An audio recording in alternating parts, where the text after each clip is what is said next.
Does doing too much inner work turn you into a self-absorbed narcissist? Now, on the helping side of this equation, since my mid-20s, I can tell you that most people that come to do inner work, it's because they have been subjugated, they feel less than, they have never been given a voice, it has been harmful for them to use their voice. And with many people, we're working just to get them up to a baseline where they feel equal to other people in their lives and welcome to have a voice and able to have a say or a seat at the table. So always we have to look within. If somebody tells you this about yourself, you look inside and you think, is there any truth to what they're saying? If there is, we can make an adjustment.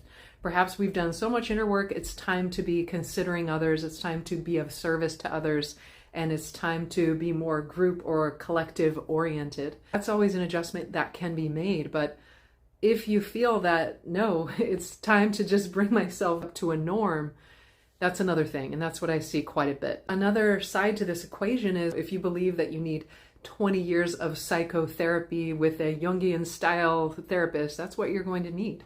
And if you believe you need to do a cold plunge every day, that's what you're going to need. And if you believe you need some ayahuasca in the forest, that's what you need. My personal belief is that you can get stuck, especially if you're doing a more traditional style talk therapy where you're just repeating and retelling the story of the past.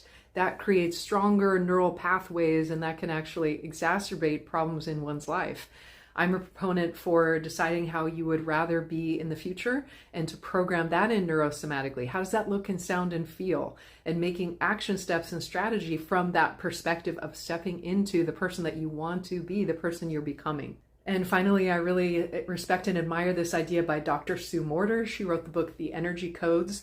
She talks about moving through stages of conscious development where you start in the protective personality in a state of victimhood where life is happening to you.